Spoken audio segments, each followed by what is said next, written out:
নমস্কার বন্ধুরা, welcome to my channels next rankers 360। তো আজকে আমাদের প্রথম কোশ্চেনটা দেখে নিই। International yoga day 2026 is celebrated on which date? অ্যান্সারটা হয়ে যাবে 21 জুন। দেখো, ইন্টারন্যাশনাল ইয়োগা ডে সম্পর্কে কিছু important points exam point of view থেকে। International yoga day 2026 June 21, 2026 brings together millions of people worldwide to celebrate the ancient Indian practice. তো আমরা এটা দিয়ে ওয়ার্ল্ড ওয়াইড অনেকজন মানুষকে একসাথে কানেক্ট করছি, সেলিব্রেট করছি আমাদের ইন্ডিয়ান এনশিয়েন্ট প্র্যাকটিসটাকে। Highlights benefits for physical, mental and emotional wellbeing. তো আমাদের যে ফিজিক্যাল, মেন্টাল বা ইমোশনাল ওয়েলবিং ওইটাকে বেনিফিট করে, এটাকে কি আমরা হাইলাইট করছি। The theme for 12th international yoga day is yoga for healthy ageing. Next, question number 2। Renowned shooter coach Jaspal Rana, who recently passed away, was awarded with Dronacharya Award in which year? অ্যান্সারটা হয়ে যাবে 2020. Jaspal Rana was one of the India's most successful pistol shooters and later became a highly respected shooting coach. তো জাসপাল রানা ইন্ডিয়ার খুব একজন successful pistol shooter ছিলেন, তারপর উনি একজন খুব রেসপেক্টেড শুটার কোচ ছিলেন। এখানে হয়ে যাবে He won numerous international medals, including gold medals at the Asian Games and Commonwealth Games. তো উনি বিভিন্ন ইন্টারন্যাশনাল মেডেলস, গোল্ড মেডেল জিতেছিলেন এশিয়ান গেমস আর কমনওয়েলথ গেমসে। তো ওনার লিগেসিটা কি? As a coach, he played a key role in mentoring Indian youth shooters, including Manu Bakir. তো মনু বাকের যে কিছুদিন আগে আমরা দেখেছিলাম এই মেডেল পেয়েছিল, তো ওনাকেও কি এমন অনেকজন ইন্ডিয়ান ইউথকে উনি মেন্টর করেছিলেন। For his outstanding contribution to coaching he was awarded the Dronacharya award in 2020। তো ওনার যে কোচিংয়ের এই আউটস্ট্যান্ডিং কন্ট্রিবিউশনটা ছিল, তো এটার জন্য কি ওনাকে দ্রোণাচার্য অ্যাওয়ার্ড দেওয়া হয়েছে 2020-তে। Rana's achievement as both an athlete and coach greatly contributed to the growth of shooting in India. তো ওনার যে এই অ্যাচিভমেন্টগুলি, যে অ্যাজ এ অ্যাথলিটও আবার কি অ্যাজ এ কোচও, তো এটার জন্য কি আমাদের যে শুটিংয়ের ইভেন্টগুলি হয় ওইটা থেকেই কন্ট্রিবিউট করেছে। Next, the fourth season of the global chess league 2026 will be hosted in which city? অ্যান্সারটা হয়ে যাবে বেঙ্গালুরু। তো দেখো, the fourth season of the global chess league will be held in Bengaluru from 3 September 2026। তো কবে থেকে শুরু হবে? 3 সেপ্টেম্বর 2026 থেকে স্টার্ট হবে। কোথায় হবে? বেঙ্গালুরুতে। This is the second consecutive year that India is hosting the prestigious league. তো এটা কি কনজিকিউটিভ মানে পরপর সেকেন্ড টাইম এটা যখন কি ইন্ডিয়া এই লিগটাকে হোস্ট করছে। দ্য ইনাগ্রাল, দেখো এটা হিস্ট্রি বা the inaugural edition was held in Dubai, followed by London and Mumbai. তো এই জায়গাগুলিতে এর ইনাগ্রাল এডিশন হয়েছিল। The global chess league is a joint initiative of FIDE and Tech Mahindra. এটা একটি কি জয়েন্ট ইনিশিয়েটিভ FIDE আর টেক মাহিন্দ্রার। তো FIDE কি বলা হয়? International chess federation. The league features a unique team based format with mixed gender teams and several of the world's leading chess প্লেয়ার্সরা, ওয়ার্ল্ডে যত লিডিং চেস প্লেয়ার্সরা আছে সবাই এটাতে বেশিরভাগ পার্টিসিপেট করে। Next, question number 4। Who has been appointed as the military adviser to the national security council secretariat? Answer, lieutenant general Rajeev Ghai. দেখো, lieutenant general Rajeev Ghai has been appointed as the new military adviser to the national security council secretariat. তো lieutenant general যে রাজীব, ওনাকে newly appoint করা হয়েছে military adviser হিসাবে national security council সেক্রেটারিয়েটে। He is currently serving as the deputy chief of the Indian army. তো উনি এখন ডেপুটি চিফ হিসাবে ইন্ডিয়ান আর্মিতে সার্ভ করছেন and previously served as the director general military operation. তো আর প্রিভিয়াসলি উনি ডিরেক্টর জেনারেল অফ মিলিটারি অপারেশনসেও সার্ভ করেছেন। He played a key role in military operation during operation Sindoor. তো অপারেশন সিন্দুর যে হয়েছিল ওটাতে কি একটা কি রোল প্লে করেছিলেন উনি।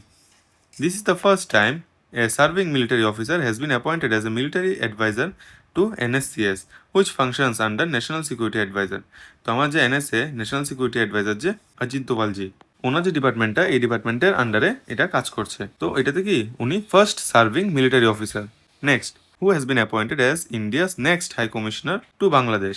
অ্যান্সারটা হয়ে যাবে প্রণয় বার্মা। দেখো, Pranay Verma was appointed as India's High Commissioner to Bangladesh to bolster diplomatic ties. Pranay Vermaকে ইন্ডিয়ান হাই কমিশনার হিসেবে অ্যাপয়েন্ট করা হয়েছে to Bangladesh. He is a senior Indian foreign service officer from the 1994 batch. তো উনি কি একজন senior foreign service officer, IFS officer 1994 ব্যাচের। The appointment focuses on enhancing security cooperation and economic part. এই অ্যাপয়েন্টমেন্টের মাধ্যমে দেখা হচ্ছে যে এটার জন্য কি সিকিউরিটি কোঅপারেশন আমাদের অনেকটা বাড়তে পারে বা ইকোনমিক পার্টনারশিপও কি অনেকটা গ্রোথ হতে পারে। Verma previously served as a joint secretary East Asia in MEA. MEA কি ministry of external affairs, bringing extensive experience in regional geopolitics. তো ওনার জন্য কি উনি আগে জয়েন্ট সেক্রেটারি হিসেবে সার্ভ করেছেন ইস্ট এশিয়াতে, আর এটার জন্য কি ওনার এক্সপিরিয়েন্স, বিশাল যে এক্সপিরিয়েন্স আছে জিওপলিটিক্সে, এটার জন্য কি এই হিসাবে অ্যাপয়েন্ট করা হয়েছে। Which state government has announced free education from KG to PG in government institutions? অ্যান্সারটা হয়ে যাবে উড়িষ্যা। ওডিশার chief minister Mohan Charan Majhi announced that education from KG to PG will be made completely free in all government educational institutions of the state. তো উড়িষ্যার যে chief minister আছে উনি কি বললেন যে কেজি থেকে পিজি অবধি যত এডুকেশন আছে এটা কি ফ্রি করার একটা সিদ্ধান্ত নিলেন গভর্নমেন্ট ইনস্টিটিউশনের মধ্যে, যত স্টেটের মধ্যে যত গভর্নমেন্ট ইনস্টিটিউশন আছে ওইখানে কি এটা ফ্রিতে এডুকেশন দেওয়া হবে। The initiative aims to make education more accessible and affordable for students specially those from economically weaker section. তো এটা সমাজের যে গরিব স্তরের যে মানুষ আছে ওদেরকে বেসিক্যালি এটা ইকোনমিক্যালি হেল্প করার জন্য এই কাজটা, এই স্টেপটা নেওয়া হয়েছে গভর্নমেন্টের তরফ থেকে। আর এই ইনিশিয়েটিভটা নেওয়ার মূল কারণ হলো যে এটা কি এডুকেশনটাকে আরও বেশি অ্যাক্সেসিবল করে দিচ্ছে। যারা টাকার জন্য পড়াশোনা করতে পারছে না ওদের কাছে কি এটা একটা সুবর্ণ সুযোগ করে দিলেন government.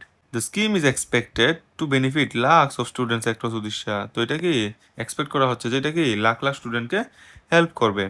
Announcement made during the event marking 2 years of the BJP government in the state. তো এটা কি 2 বছর বিজেপি গভর্নমেন্ট স্টেটের মধ্যে এই উৎসবে এই স্টেপটা নেওয়া হলো। Part of the government efforts to promote inclusive and universal education. Next, who became the first Indian to win prestigious Russia grand sand master cup 2026? Answer হয়ে যাবে সুদর্শন পাটনাইক।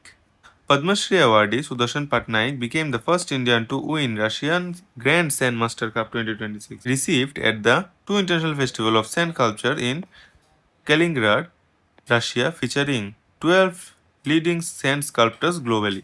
Award-winning থিমটা কি global warming and environmental conservation. তো থিমটা হলো যে global warming আর environmental conservation. The 3 meter high sculpture depicted two contrasting faces of the earth, environmental degradation versus hope through afforestation. তো এটা কি এই যে 3 meter হাই একটা স্কাল্পচার ডিপিক্ট করা হয়েছিল ওইটাতে কি বোঝানো হচ্ছে যে দুটো জিনিস, আর্থের দুটা কন্ট্রাস্টিং ফেসকে দেখানো হচ্ছে যে একটাতে কি হচ্ছে এনভায়রনমেন্ট ডিগ্রেড করছে আর ভার্সেস কি অ্যাফরেস্টেশন দিয়ে যে হোপটা আমরা পাই ওইটাকে ডিপিক্ট করা হচ্ছে। Next, Operation Milap, seen in news, was launched by which state police? অ্যান্সারটা হয়ে যাবে Gujarat. Month-long initiative launched by Gujarat Police on 7th May 2026 to trace and reunite missing persons. তো এটা কি মাস ধরে চলা একটা ইনিশিয়েটিভ গুজরাট পুলিশ দ্বারা নেওয়া হয়েছে 7th May 2026 থেকে কিছু যে অনেকজন যে মিসিং পার্সন ছিল ওদেরকে খোঁজার একটা ইনিশিয়েটিভ নেওয়া হয়েছে। Successfully traced 1470 missing persons in 1 month। এক মাসের মধ্যে 1470 মিসিং মানুষকে খোঁজা হয়েছে, including 852 women, 342 men, 234 girls and 42 boys. তো এত সংখ্যক মানুষকে কি খোঁজা হলো। Adolescent girls 14 to 17 years were most vulnerable group. তো ওদেরকে কি বেশি টার্গেট করা হয়। রিওপেন্ড লং পেন্ডিং কেসেস, যেগুলি অনেক দিন ধরে পেন্ডিং কেস পড়ে আছে ওইগুলিকে আবার রিওপেন করা হয়েছে। Used mobile analysis, social media, field investigations and interstate coordination. তো এগুলি করে কি এই অপারেশনটাকে বা এই ইনিশিয়েটিভটা চালানো হলো। নেক্সট, ভারিয়া recently seen in the news is India's indigenous AI model design for which purpose? তো ভারিয়া যে একটা এআই মডেল রিসেন্টলি নিউজে অনেক দেখা যাচ্ছে, এটা কোন পারপাসে এটা লঞ্চ করা হয়েছিল? এটা কিসের জন্য? Video story generation. ভারিয়া is an indigenous video story generating AI model launched under India AI mission. তো এটা কি ইন্ডিয়া এআই মিশনের আন্ডারে এটাকে লঞ্চ করা হলো। এটা কি অ্যাকচুয়ালি বেসিক্যালি একটা video story generating tool, AI tool developed by Bengaluru based Aftaar AI with support from Indian AI mission. তো এটা ইন্ডিয়ান এআই মিশন থেকেও কি কিছু সাপোর্ট পেয়েছে, আর এটা বানিয়েছে কে? তো এটা বানালো কে? আফতার AI. Design to understand Indian cultural context, festival, food, architecture. তো এটা বানানো হয়েছে ইন্ডিয়ান কালচারাল যে কনটেক্সট আছে যেমন ফেস্টিভ্যালস, ফুড, আর্কিটেকচার বা বিভিন্ন জিনিস ওটাকে আরও ভালো করে আন্ডারস্ট্যান্ড করার জন্য, বোঝার জন্য। Nearly 10 times faster than leading models, reducing processing from 50 steps to 4. তো এটা কি 10 times faster করা হলো আগের এক্সিস্টিং মডেলসগুলি থেকে, আর এটা প্রসেসিং যে 50 স্টেপস থেকে 4 অবধি নেওয়া হলো। Cost effective approx ₹0.48 per second of video. Uses NVIDIA. এটা বেসিক্যালি NVIDIA HP H200 GPU-টাকে ইউজ করে for rapid 720p video production. তো ফটাফট ভিডিও প্রোডাকশনের জন্য এটা ইউজ করা হয়। Next, question number 10. What is India's rank among 163 countries in the Global Peace Index 2026 released in June 2026? তো ইন্ডিয়ার র্যাঙ্কিং কত এটাতে? 127. ইন্ডিয়া অনেক পিছিয়ে আছে। Published by the institute for economics and peace IEP, based in Sydney Australia. তো এটা কোথায় বেসড করে আছে? এটা কোথায় আছে? সিডনি অস্ট্রেলিয়াতে। Ranks 163 countries based on peacefulness, security, conflict and militarisation. তো এই জিনিসগুলির উপরে কি এটা বেস করে র্যাঙ্কিংটা দেওয়া হয়। পিসফুলনেস, শান্তিপূর্ণ কতটা আছে, সিকিউরিটি কেমন আছে, কোনো কি কনফ্লিক্টে জড়িয়ে পড়ছে কি না, বা মিলিটারি পাওয়ার কেমন আছে। India ranked 127 out of 163। India কত? 163টা কান্ট্রিজের মধ্যে 127 নাম্বারে র্যাঙ্ক হচ্ছে। Iceland remains the world safest country in 2026। তো ফার্স্ট কে হচ্ছে আইসল্যান্ড। তো টপ 3 সেফেস্ট কে? আইসল্যান্ড, নিউজিল্যান্ড আর Switzerland. India's declining in ranking is influenced by localize tensions and internal conflicts. তো ইন্ডিয়ার যে র্যাঙ্কিংটা নিচের দিকে নামছে, এটার কারণ মূলত যে বর্ডার টেনশনস আছে বিভিন্ন আমরা দেখে থাকি, তো এটার জন্য আছে, আবার কি ইন্টারনাল কনফ্লিক্টসের জন্য কি ইন্ডিয়ার র্যাঙ্কিংটা একটু নিচেই হয়ে যায়। বন্ধুরা, আজকে আমরা এখানে কিছু ইম্পর্টেন্ট কারেন্ট অ্যাফেয়ার্স সম্পর্কে ডিসকাস করলাম। আপনার যদি আমাদের ভিডিওটা ভালো লেগে থাকে আমার চ্যানেলটাকে সাবস্ক্রাইব করে দিন আর ভিডিওটাকে লাইক আর শেয়ার করে দিন। Thank you.